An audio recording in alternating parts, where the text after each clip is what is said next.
یکی از اساسگذاران رپ تاجیک امام و فیروز با تخلص دکتر امفیل.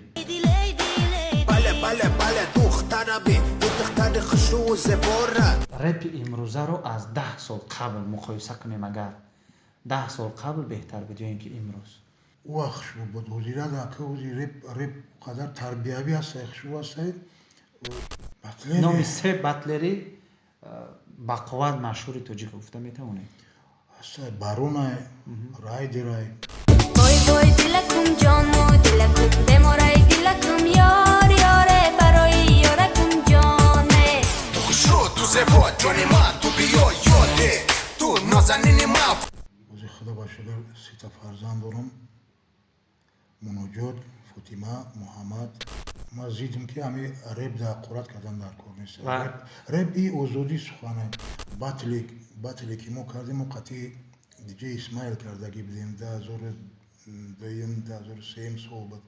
داروخانه شفافرما داروهای طبیعی را به شما پیشنهاد میکند.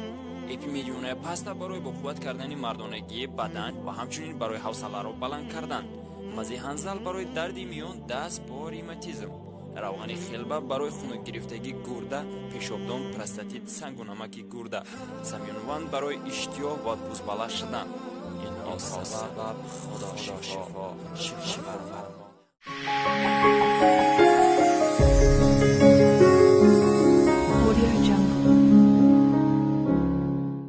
سلام بینندگان و مخلصان اشدی برنامه‌های فرهنگی و فراغتی کانال تاجیکون گروپ.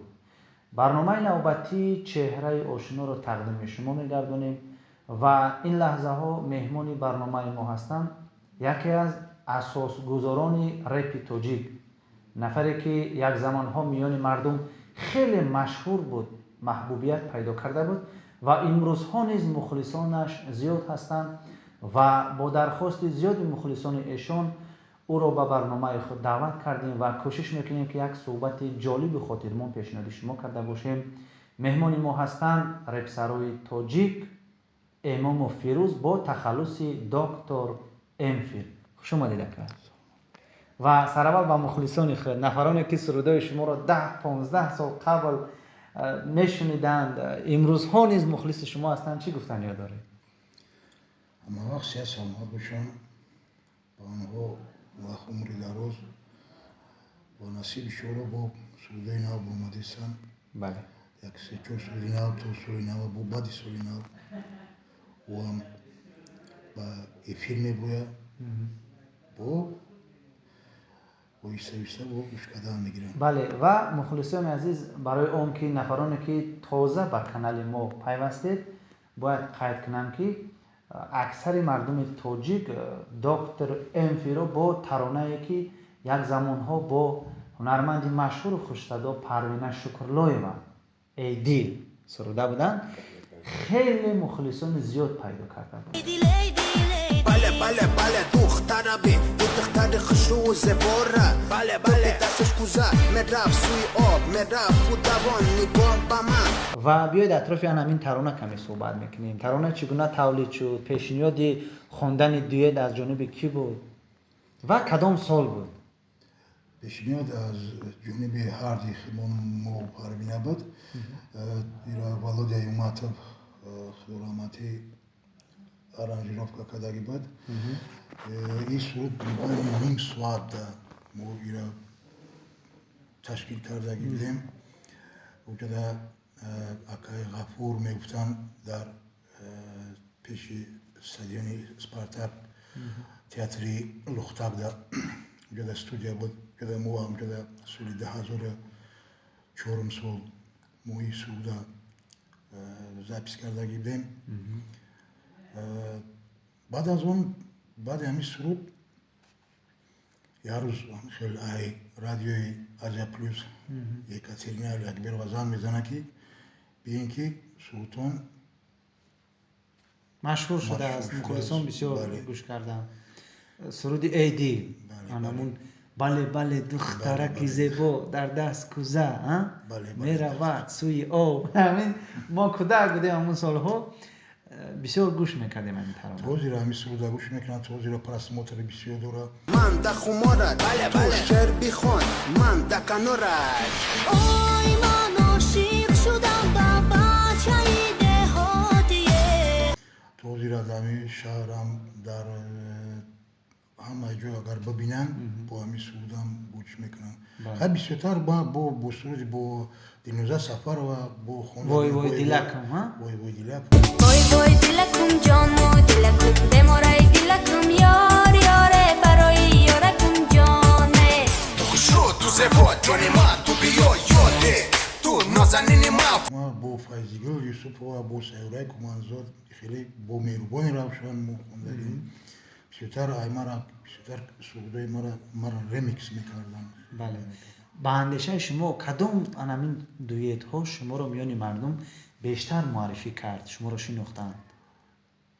همش همه ولی از همه بیشتر با فکر شما از همه بیشتر قطعی پروینه شکرلوی بودن. با پروینه شکرلوی و ما همه خیلی یک سرودی برآوردیم که این سرود هم در تاجیکستان هم در اروپا هم در روسیه مخلصان خودش پیدا کرده بود. این سرود با در روسیه ریمیکس کرده بودن. بله.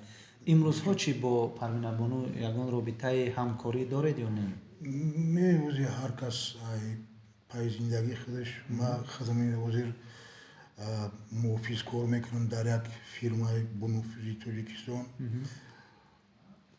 پروینه خیلی میبینیم خیلی کنسرت داره که یگان بانکت داره. بله.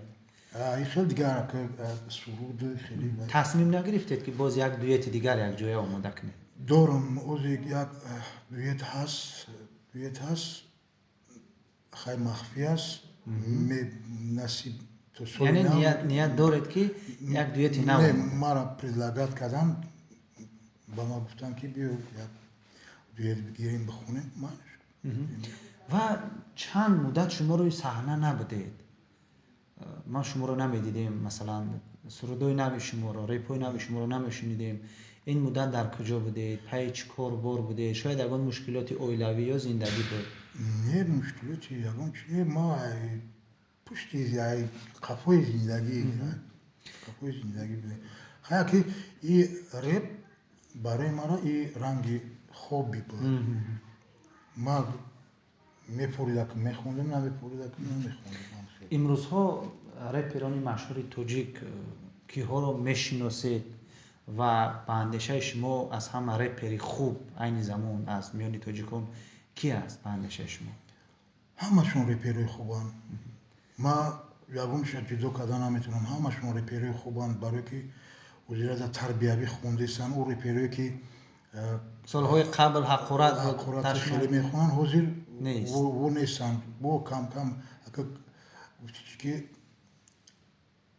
این وزیر رپیرو روی تربیوی دا گذاشتگن، با طرز خوندن خوب گذاشتگن. خیلی رپیروی وزیر همش رپیروی خوبن. همشون رپیروی خوبن. شون امسی، اسماعیل، سور، عباده، رامیک خیلی بسیاره. ما آزیا و بارون اینا شو میخونم، ریپا میزنم. ما گوشون میکنم. بله. زمانی که شما ریپ میخوندید همین نفرانی که نامبر کردید اکثریت آنها نبودند. بودند و ریپ نمیخوندند. چی بودن ریپ رو شاید اکثریت نمیدونستند.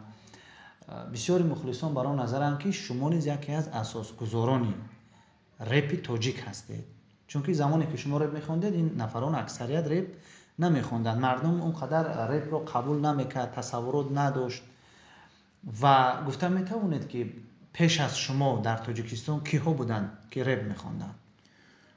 پیش ما ریپرو خدورامتی ولادیا یوماتو بود. بیت بویز گروه بود. در وقتی ما ریپرو گروپ عجم بود. فیروز وقتی فقط بهترین میخوندن و خیلی بعد سال 2003 بعد مسار کردیم. چی شما رو وادار کرد که محض همین ژانر ریپ رو انتخاب کردید؟ برای چه استرادا نه؟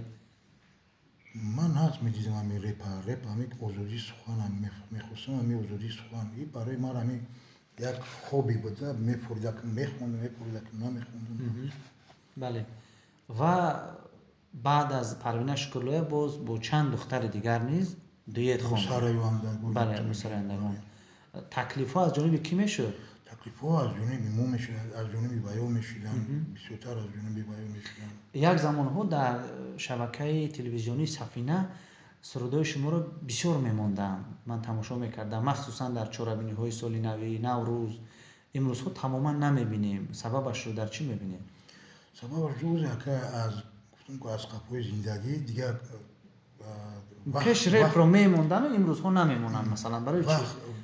شاید یکان نفر فشار آورده شما، شاید که دیگر اجازه ندادن سرودای شما رو در افیر.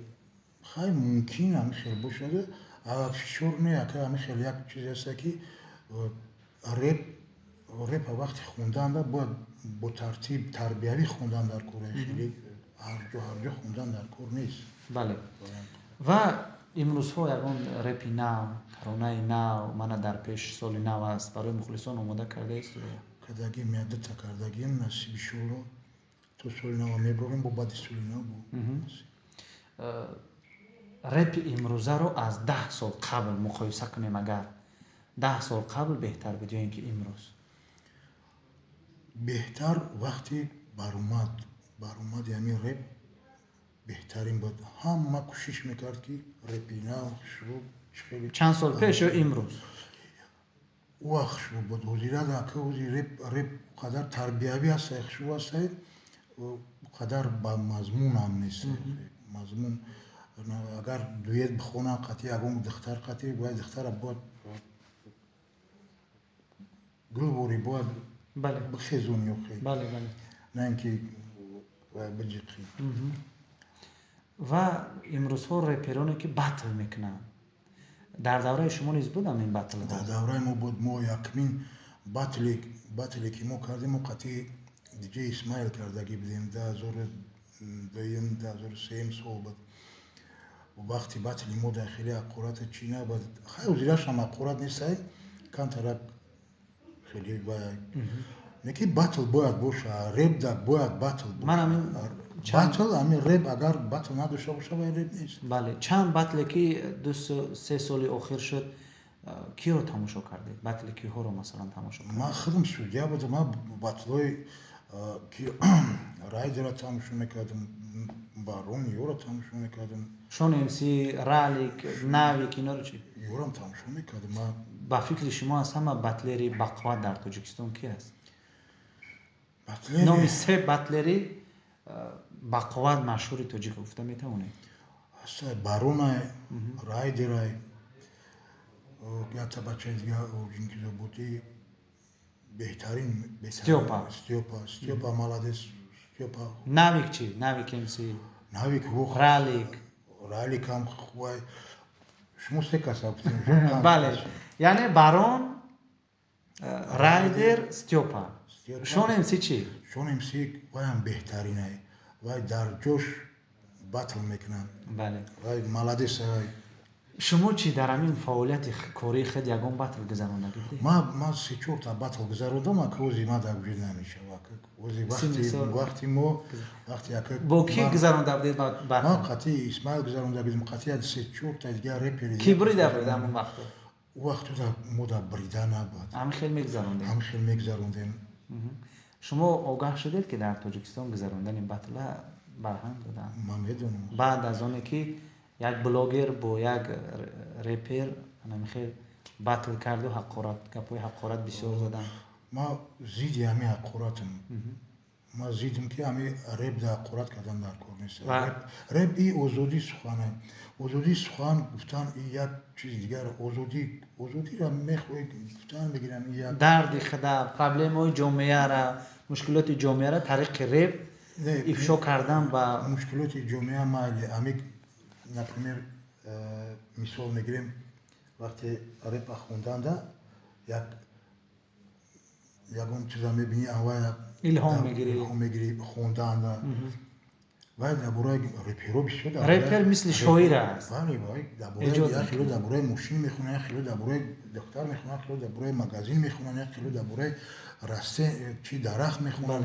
Вай ва яке аз фарқиятҳои репро аз эстрадаву халқӣ, масалан жанри халқӣ ман дар он мебинам ки агар аҳамият дода бошед, сарояндаҳо аз сурудҳои якдигар мехонанд, масалан дар тӯю консерту маъракаҳо, аммо репер репи дигар касро намехонад. кӯшиш мекунад ки он чиро ки худаш менависад, аз дили худ эҷод мешавад, ҳамонро хонад. масалан ҳеҷ вақт бар он репи Шон МС-ро намехонад, ё Шон МС аз Исмаилро намехонад, ё ин ки аз шуморо намехонад. барои чӣ намехонад ба фикри шумо? ё мехоҳад танҳо фикр ақидаи худашро хонад? не, мисол мегирем, не шумо ҳофизен, шумо ина дар мо аз консертҳо дигароро мехонем. аз дигароро мехонем. шумо ози гуфтем, шумо шо фаҳмондем, неки репер вай репер вақте аз ҷош дар ҷошам хеле суханшам мега. аз шумо аз вай чи мегирем ку пафтор меган ку хеле шумо вай мегирем. анами хеле. бале. бинандагони азиз, ёдовар мешавем меҳмони барномаи мо ҳастанд репери шинохта Эмомов Фирӯз бо тахаллуси доктор МФИЛ ки хеле мухлисони зиёд дорад ва мухлисон зиёд дархост карданд ӯро ба барномаи Чеҳраи ошно даъват карда бошем. бори дигар хуш омадед. биёед атрофи зиндагии паси пардагии шумо каме суҳбат мекунем. шояд бисёр мухлисон мехоҳанд ки донанд ки вазъи оилавии шумо чӣ гуна аст, шумо чанд фарзанд доред. барои мухлисон зиндагии паси пардагии ҳунармандон хеле ҷолиб аст. кай оиладор шуда будед? ман 2007 сол оиладор шудам. ози худо ба шукр сита фарзанд дорам. муноҷот, фотима, муҳаммад.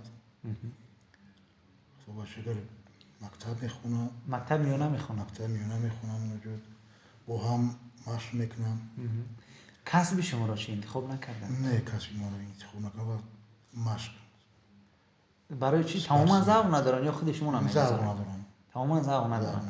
ва бо ин қадар хонумҳои зебо ҳангоме ки ҷавон будед, дует мехондед, ба консертҳо мерафтед, ба банкетҳо, тӯйҳо мерафтед, дар дискҳо мебаромадед, дар интернет зани шумо медиданд, рашк намекарданд? не, рашк намекардам. тозира рашк намекардам. намекунанд. чӣ гуна ошиқ шуда оиладор шуда будед ё ин ки бо интихоби падару модар буд? ҳами хел. бо интихоби волидоин буданд. ва аз зиндагӣ розӣ ҳастед? бале. аз касби интихоб намудаи худ чӣ? бале, ман ҳам режиссёрӣ хондагим, ҳам актёрӣ хондагӣ ҳастед. барои чӣ дар филмҳо нақшбозӣ накардед, актёр нашудед? ман 8 та кино бозӣ кардагим. кадом филмҳо? кинои беҳтарини мо кинои Синён бо Қурбон Собир. бале, беҳтарин филм буд. бозӣ Моҳпакар. боз кадом филмҳо буданд?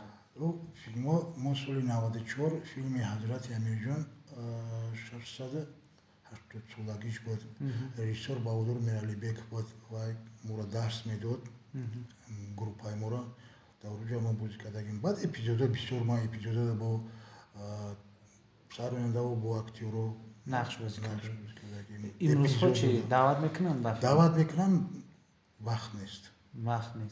ё гонорар наметиҳанд? гонорар хаяка Тоҷикистон дар ҷоя гонорар. бале. ва дар пеш соли нав аст, чӣ нияту нақшаҳо доред? сурудҳои нав, шояд ягон консерт, мухлисон интизор шаванд? консерт аст, як консерт насиби шуро баромад мекунам. бо як нақшҳо бисёр ҳастанд. нақшҳо як кино дар оли Файрузам кардагиам, кино дар бозӣ кардан дар кораи ҳабат бо кору бори зиндагӣ. сурудҳои нав ҳатман пешниҳоди мухлисон мегарданд. ва ба мухлисони худ ва бинандагони барномаи Чеҳраи ошно чӣ таманниёт доред? худо нигаҳбоншон бошад, вақт сиҳат саломат бошад. зинда бошед ва ташаккур мегӯем ба шумо низ ки даъвати моро рад накардед, ба барномаи мо омадед, ширкат варзидед ва якҷаҳон сипос мегӯем ба шумо. бинандагони азиз, меҳмони барномаи Чеҳраи ошно буданд репсарои машҳуру маҳбуб Эмомов Фирӯз бо тахаллуси доктор МФИЛ. хайр то барномаҳои дигар.